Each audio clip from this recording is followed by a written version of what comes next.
কি করেছে দেখুন, আগে যুগে একটা নিয়ম ছিল সন্ধ্যা দেওয়া, এখন বাবা হয় সন্ধ্যা হয়, নিয়ম আর নাই। কেমন নিয়ম? আগে সন্ধ্যা দিলে একটা প্রদীপ দিত বড় ঘরের সামনে, একটা প্রদীপ দিত ঠাকুরের সামনে, একটা প্রদীপ দিত তুলসীর সামনে। এবার বাবা কেন তুলসীর সামনে দিত? তার কারণ দেখো, ওই যেদিন যাবো সেদিন তোমাদের সঙ্গে কিছু যাবে না। যাবে কি?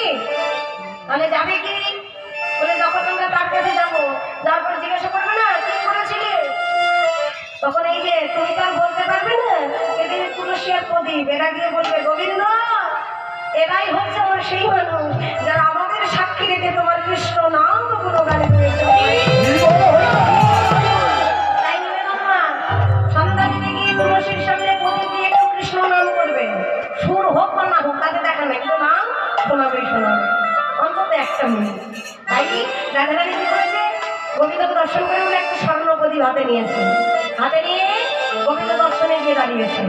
মায়েরা এবার কিন্তু বলবো না, কানে কানে অনুধ্বনি করবে, বাবার একটু রাধারানী দর্শন করছে কিভাবে বলি, ওই না বেশি আইস আমার ঘরে পরাণ বধূ হে,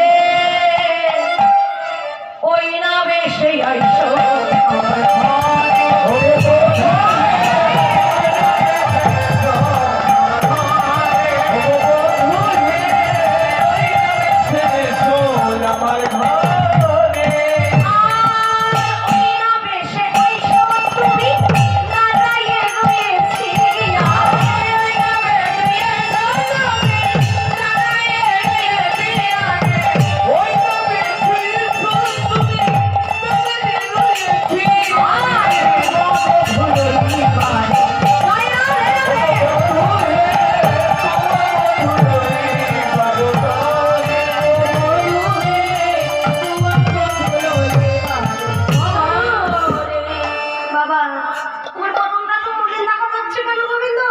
বুঝতে পেরেছি।